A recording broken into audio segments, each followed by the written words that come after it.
Hi, I'm Nancy Ann Martin, personal trainer and health coach. And for our recipes for bodybuilders, we're going to make some protein brownies today.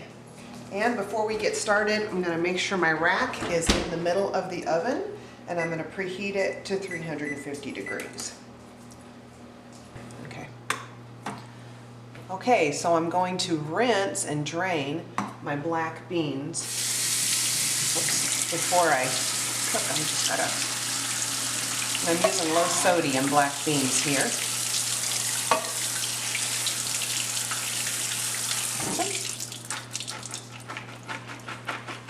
A little more rinse there. And then drain to that bowl. So I'm getting my pan ready. I'm going to take some canola oil and spray my pan real good. And for our recipe today, we will be using 3/4 cup of chocolate casein protein powder, 1/4 cup plus 2 tablespoons of cocoa powder, 1/4 cup of a no-calorie sweetener. In this case, I'm using a stevia baking blend, 3 tablespoons of oat flour, 1/2 teaspoon of salt, 1 can of black beans that have been rinsed and drained, 4 eggs or a cup of egg beaters or 2 egg whites per egg that you want to substitute, 1/3 cup of non-fat Greek yogurt or fat-free sour cream, 1/4 cup of agave syrup or honey, 2 tablespoons of coconut oil, and a teaspoon of vanilla extract.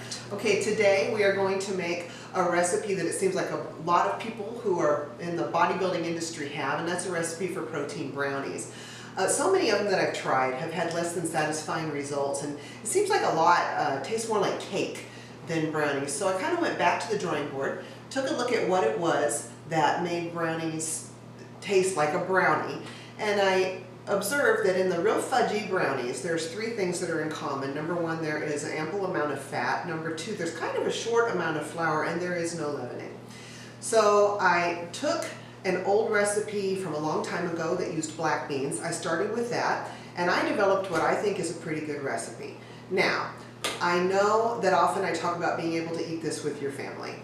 This one may not work so good for the whole family. The kids may like it. It does not taste like a regular brownie. However, if you're somebody who's on a bodybuilding diet, cutting in, you want a treat, this is a good thing, and it will taste a lot better to you than the same old oatmeal or cheese sticks or whatever you've been eating for an afternoon snack. So let's get going on our recipe.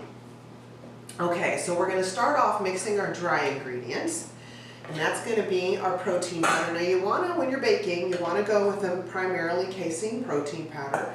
I'm using it's a blend of casein, whey, and egg. I'm not sponsored by Beverly International. I've just had such good luck with this one, and it tastes so good that this is what I use. This is what I keep around. It just seems to bake up better, and whey can give a funny taste in your baking. And then 1/4 cup plus 2 tablespoons of just regular old unsweetened cocoa powder. You need 1/4 cup of a 0-calorie sweetener. Now a lot of times I do go with Splenda or sucralose, but in this case I'm going to use stevia. Stevia is more natural, it's a ground up leaf. Because I'm using egg beaters later, and I really want to kind of cut down on my chemicals, but there's a reason for the egg beaters too, and I'll get into that in a minute. So there's my stevia, and this is stevia for baking.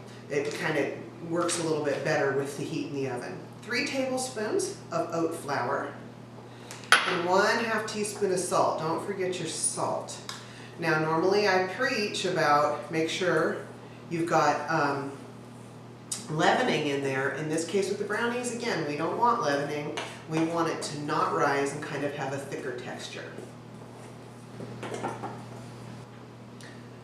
Okay, so there, we've got our dry ingredients all mixed up. I'm just going to put those aside. Now for the fun part. We're going to make sure that the food processor is unplugged. I do not want to cut my hand off.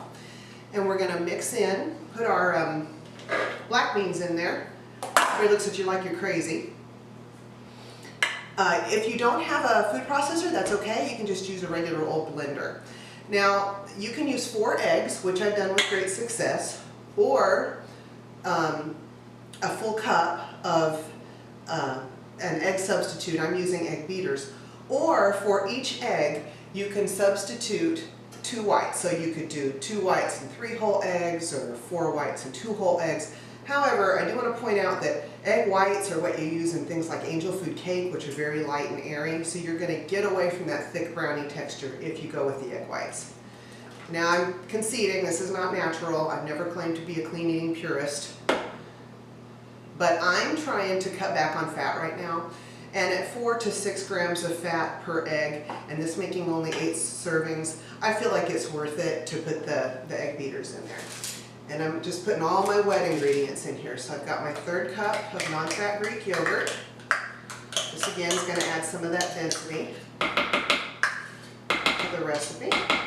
And these are fabulous because you can save money on buying protein bars and have this instead, and they travel real well. Whoops, shouldn't have done that. Unsanitary.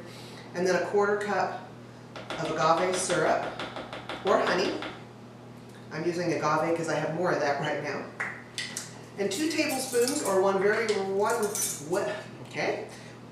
well-rounded tablespoon of coconut oil. There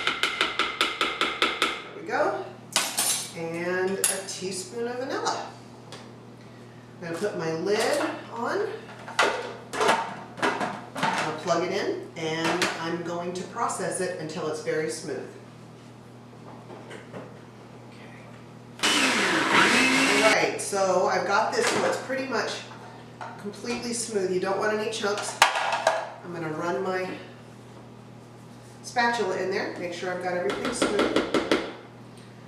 I'm going to unplug it, always smart, unhook it, and I'm going to pour the wet ingredients here into a bowl. Why don't I mix all of my dry into my wet in the food processor? Well, because when you mix it with the food processor instead of by hand, you wind up with just a more cakey type texture to the brownie as opposed to that nice denser texture that we all like brownies to have. That's a good tip for any baking. Mix your dry ingredients by hand unless it's a cake. With a cake, you can mix it in because it's so liquidy. So now the dry ingredients, just going to throw them in there and stir it.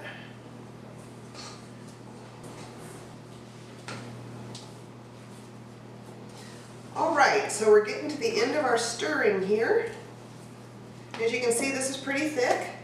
It's exactly where we want it. I'm going to dump it into my greased pan, and then we'll pop it in the oven. Okay, so you can see the batter's fairly thick here. I'm just going to spread it around evenly, and it's time to bake.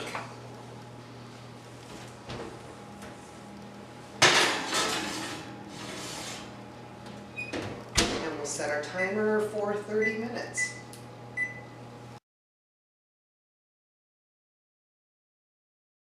So my oven timer has gone off. I'm going to check and make sure they're done just by sticking a toothpick down in the middle there. Comes out clean. Turn my oven off.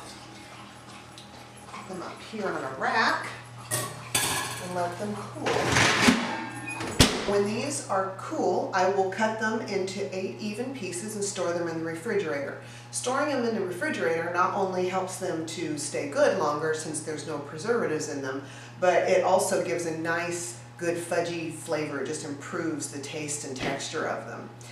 These have in each bar about 180 calories, 13 grams of protein, about 20 grams of carbs, and approximately 5 grams of fat with about 4.5 grams of fiber. So they're very comparable to a store-bought protein bar, but at a fraction of the cost, and they're a whole lot healthier for you. Best time to eat these would be before a workout actually. There's a little bit of fat, some fiber, whole grains to help sustain you through the workout. and it's a good afternoon snack too. But honestly, this would be better than any other sweet thing that you're tempted to eat in times of just feeling like you're about to fall off the wagon with your eating program. For this recipe and other really good recipes, you can go to my Facebook page, Recipes for Bodybuilders and people who just want to eat healthier, or stick around for just a minute and follow the links right after this. Thank you very much and have a great day.